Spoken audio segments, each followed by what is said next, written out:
রেশমি আর রাজু বাসর ঘরে উত্তেজনায় মত্ত। ৩ বছর রিলেশন করে আজ তাদের ভালোবাসার পূর্ণতা পেয়েছে। রাজু যখন মেটানোর জন্য ব্যস্ত হয়ে পড়েছে, ঠিক এমন সময় দরজা খুলে রুমে প্রবেশ করলো police officer Saiful. Police officer Saiful রুমে প্রবেশ করতেই রাজু আর রেশমি চমকে উঠে কম্বল দিয়ে নিজেদের শরীর ঢাকতে চেষ্টা করে। মিস্টার রাজু আর রেশমি, আপনাদের আমার সাথে থানায় যেতে হবে। রাজু অবাক হয়ে জিজ্ঞাসা করলো, কিন্তু স্যার আমাদের অপরাধটা কি? আপনার অপরাধ হচ্ছে আপনি বড়লোক বাবার একমাত্র মেয়ে রেশমিকে প্রেমের জালে ভাসিয়ে বিয়ে করেছেন। রেশমি বলল, স্যার প্রেম করা তো কোনো অপরাধ নয়, আর তাছাড়া আমি জেনে বুঝে সকল শর্ত পূরণ করে আইনের ধারা অনুযায়ী রাজুকে বিয়ে করেছি। দেখুন রেশমি, আপনি ছোট মানুষ, আপনার বাবা আপনার বিরুদ্ধে অভিযোগ করেছে, তাই আমাদের আসতে হলো। স্যার আমার বয়স ২০ বছর। বাংলাদেশের আইন অনুযায়ী ১৮ বছরের পর সে তার সিদ্ধান্ত স্বাধীনভাবে নিতে পারে, তা কোনো অন্যায় নয়। দেখুন আপনার বাবা অভিযোগ করেছে বলেই আমরা এসেছি। দেখুন স্যার, কারো বিরুদ্ধে কেউ অভিযোগ করলে তার আগে ইনকোয়ারি করতে হয়। আপনি বলা নেই ক নেই হুটহাট চলে আসলেন, আর আমরাও ড্যাং ড্যাং করতে করতে আপনার সাথে চলে যাব। আমার বাবা থানায় কেন অভিযোগ করেছে জানেন? তাহলে শুনুন। আমার বাবা মুমিন খান এই শহরের একজন নামকরা শিল্পপতি। আমি আমার বাবার একমাত্র মেয়ে। রাজুর সাথে আমার প্রথম দেখা হয় একটি রেস্টুরেন্টে। আমি রেস্টুরেন্টে বসে কফি খাচ্ছিলাম, এমন সময় রাজু রেস্টুরেন্টে প্রবেশ করে। আমার অনুমতি ছাড়াই একটা চেয়ার টেনে আমার টেবিলে বসে রাজু। রাজুর এমন কাণ্ড দেখে আমি রাগান্বিত হয়ে বললাম, কে আপনি? আমার অনুমতি ছাড়াই আমার পাশে বসছেন? দেখুন ম্যাডাম, আমি একলা মানুষ, রেস্টুরেন্টে খেতে এসেছি, ভাবলাম আপনার পাশে বসে খাই। একা একা খেতে ভালো লাগে না। আপনি তো খুব অসভ্য। বাসায় কি আপনাকে কেউ ভদ্রতা শেখায়নি? দেখুন মিস, আপনি কিন্তু এখন বেশি বেশি বলছেন। আপনার পাশে বসেছি তো কি হয়েছে? এমন তো নয় যে আমি আপনার কোলে উঠে বসেছি। বাকি রাখলেন কই? সুযোগ পেলে আপনি তাই করতেন। ঠিক আছে মহারানী, আমার ভুল হয়ে গেছে। এবার যদি বসার অনুমতি দেন তাহলে আমি বসতে চাই। সেদিন রাজুর এমন সহজ সরল কথা বলার ভঙ্গি দেখে যতটা না বিরক্ত হয়েছিলাম, তার চেয়েও বেশি অবাক হয়ে গেছিলাম। মনে মনে ভাবতে লাগলাম, একটা অচেনা মানুষকে মাত্র কয়েক মিনিটের মধ্যে কেমন করে খুব আপন করে নেওয়া যায়। সেদিন রাজুর ব্যবহারে আমার কেন যেন মনে হয়েছিল রাজু আমার কখনো অপরিচিত কেউ ছিল না। তারপর রাজু আমার পাশে বসে ঘন্টাখানেক গল্প আর খাওয়া দাওয়া শেষ করে আমার কাছ থেকে বিদায় নিয়ে রেস্টুরেন্ট থেকে বেরিয়ে যায়। সেখান থেকে শুরু হয় রাজু আর আমার ভালোবাসার প্রথম সূচনা। একদিন আমি আমার বান্ধবী রিমার বাসায় যাচ্ছিলাম। রিমাদের ফ্ল্যাটের লিফট থেকে নামতেই দেখি রাজু লিফট ধরার জন্য অপেক্ষা করছে। সেখানে আমি রাজুকে দেখে অবাক হয়ে যাই। আগ্রহ নিয়ে জিজ্ঞাসা করি, আপনি আপনি এখানে কি করছেন?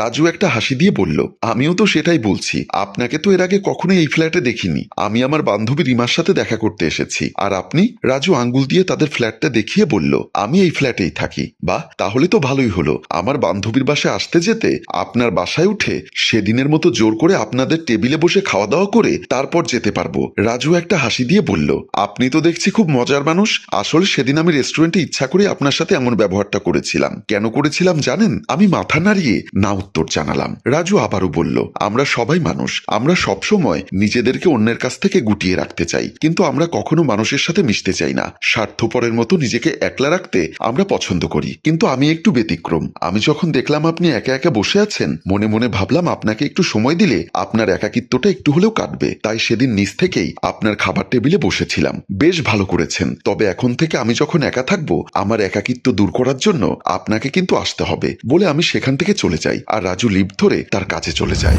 সেখান থেকে আমার আর রাজুর দ্বিতীয় দফা ভালোবাসার ভিত্তিপ্রস্তর হয়। আমরা সময় পেলেই রেস্টুরেন্টে, পার্কে কিংবা কোনো নির্জন জায়গায় বসে ঘন্টার পর ঘন্টা গল্পের মাঝে থাকি। সারা রাত মোবাইল ফোনে কিংবা ভিডিও কলে কথা বলি। তারপরও যেন আমাদের কথা শেষ হয় না। একদিন আমি আমার বেডরুমে শুয়ে আছি, এমন সময় আমার বাবা মুমিন খান এসে আমাকে বলল, মা রেশমি, তোর সাথে আমার কিছু কথা ছিল। আমি শোয়া থেকে উঠে বললাম, বলো বাবা, কি বলতে চাও? মারে, তুই আমার একমাত্র মেয়ে। তোর বয়স যখন 4 বছর তখন তোর মা মারা যায়। তারপর সবাই আমাকে বিয়ে করতে বললেও আমি তোর মুখের দিকে চেয়ে দ্বিতীয়বার আর বিয়ে করিনি কারণ যদি তোর নতুন মা তোর সাথে কখনো খারাপ ব্যবহার করে তা আমি সহ্য করতে পারবো না বলেই বাবা মুমিন খান ফুপিয়ে ফুপিয়ে কান্না করতে লাগলো। আমি বাবাকে সান্ত্বনা দিয়ে বললাম, ও বাবা, তুমি হলে আমার সেরা বাবা, এবার বলো কি করতে হবে আমার। বাবা মুমিন খান চোখের জল মুছতে মুছতে বলল, মারে, দেখতে দেখতে তুই অনেক বড় হয়ে গেছিস। প্রত্যেক বাবাদের একটা দায়িত্ব থাকে কি জানিস? তার মেয়েকে পরিপূর্ণ বয়সে উপযুক্ত পাত্রের হাতে তুলে দেওয়া। তাই আমি সিদ্ধান্ত নিয়েছি আমার একমাত্র বন্ধু আমির হোসেনের ছেলের হাতে তোকে তুলে দিয়ে আমি আমার দায়িত্ব মুক্ত হতে চাই। সেদিন আমি আমার বাবার মুখে এমন কথা শুনে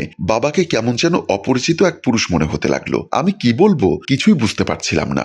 নির্বাক হয়ে বাবার অপরিচিত মুখটার দিকে তাকিয়ে রইলাম। বাবা মমিন খান সেদিন আর কোনো কথা না বলে আমার রুম থেকে বেরিয়ে গেল, আর আমি ঠায় বসে রাজুর কথা ভাবতে লাগলাম। একটা রেস্টুরেন্টে বসে আছি আমি আর রাজু। আমি রাজুকে বাবার বলা সব কথা খুলে বললাম। দেখো রেশমি, তোমার বাবা যা করতে চাচ্ছেন তিনি সঠিক কাজটাই করতে চাচ্ছেন। ছেলে মেয়েরা যখন উপযুক্ত হয় বাবা মায়েরা তখন তাদের নিয়ে খুব টেনশন করে। আমার মনে হয় কি জানো, তুমি তোমার বাবাকে তোমার মনের কথাগুলো খুলে বলো, দেখবে তোমার বাবা তোমার পছন্দকে কখনো অগ্রাহ্য করবে না। দেখো রাজু, তুমি আমার বাবাকে চেনো না, উনি যখন তার বন্ধুকে কথা দিয়ে দিয়েছে তার মানে উনি জীবন দিয়ে হলেও ওনার কথা রাখবেন। রেশমি, তুমি একবার তো বলে দেখো, আমার বিশ্বাস তোমার বাবা তোমার কথা ফেলে দেবে না। রাজু, আমার খুব ভয় করছে যদি কিছু হয়ে যায়। রেশমি, তুমি কোনো টেনশন নিও না, আগে তুমি তোমার বাবার সাথে কথা বলে তো দেখো। সেদিন রাজু আমাকে অনেক সাহস দিয়েছিল, ভরসার হাতে সেদিন রাজু আমাকে ভালোবাসা শিখিয়েছিল। রাতে রাজু খাবার টেবিলে বসে খাবার খাচ্ছিল, এমন সময় রাজুর ভাবি প্রিয়া বলল, তোমার কি রেশমির বাবার সাথে কথা হয়েছে? না ভাবি, দেখো রাজু, যা করার এক্ষুনি করতে হবে। যত দিন যাবে বিষয়টা তো ততই জটিল হয়ে যাবে। কিন্তু ভাবি, রেশমির বাবা মমিন খান এই শহরের একজন নামকরা শিল্পপতি। তুমি বিষয়টাকে যত সহজ করে দেখছো আমার কাছে এই বিষয়টা ততই জটিল মনে হচ্ছে। আরে পাগল, রেশমি হলো মমিন খানের একমাত্র মেয়ে। রেশমি যদি তোমাকে সাপোর্ট করে তাহলে দেখবে মমিন খান রাজি হতে বাধ্য। ভাবি, তারপরও আমার কেমন জানি ভয় হচ্ছে, যদি মমিন খান রেশমিকে আমার সাথে বিয়ে দিতে রাজি না হয় কি করার আছে আমার? কি করব ভাবি? দেখো রাজু, এত চিন্তা করার দরকার নেই। যদি তুমি রেশমিকে সত্যিকারের ভালোবেসে থাকো আর রেশমি যদি তোমাকে চায় তাহলে দেখবে সবকিছু পানির মতো হয়ে যাবে। নাও, খেয়ে নাও, বলে রাজু আর প্রিয়া রাতের খাবার খেতে শুরু করলো। রেশমিদের ড্রয়িং রুমে বসে আছেন মমিন খান ও রাজু। রেশমির মুখে রাজুর কথা শুনে মমিন খান বলল, দেখ মা, তুই হলি এই শহরের প্রতাপশালী বিশিষ্ট শিল্পপতি মমিন খানের একমাত্র মেয়ে রেশমি। এই ছেলের কি পরিচয় আছে আগে বল। বাবা, বাহিরের পরিচয় থেকে মানুষের ভেতরের পরিচয়টাই অনেক বড়। এই শহরে তার সবচেয়ে বড় পরিচয় সে একজন মানুষ, তার থেকেও তার একটা বড় পরিচয় হলো সে মমিন খানের একমাত্র মেয়ে রেশমির ভালোবাসার মানুষ। সেদিন আমার মুখে এমন কথা শুনে আমার বাবা মমিন খান একটা অট্টহাসি দিয়ে বলল, এই শহরে টাকা ছাড়া কোনো মানুষের পরিচয় হয় না, টাকা ছাড়া এই শহরের মানুষের কোনো মূল্য নেই। বাবা, আমি তোমার একমাত্র মেয়ে রেশমি খান। তোমার কাছে যেমন টাকা পয়সা ব্যাংক ব্যালেন্স দিয়ে মানুষের মূল্যায়ন হয়, ঠিক তেমনি আমার কাছে ভালোবাসা আর মনুষ্যত্ববোধের মাধ্যমে মানুষের মূল্যায়ন হয়। আমার কথা শুনে সেদিন আমার বাবা হুঙ্কার ছেড়ে বলেছিল, এই মমিন খান যতদিন বেঁচে থাকবে ততদিন তোদের এই সম্পর্ক মেনে নিব না। বাবা, আমিও তোমার রক্ত থেকে জন্ম নিয়েছি, আমার শেষ কথা তুমি শুনে রাখো, যদি জীবনে আমার কাউকে বিয়ে করতে হয় তাহলে এই রাজুকেই বিয়ে করব, অন্যথায় জীবনে কখনো বিয়ে করব না। This is my open challenge.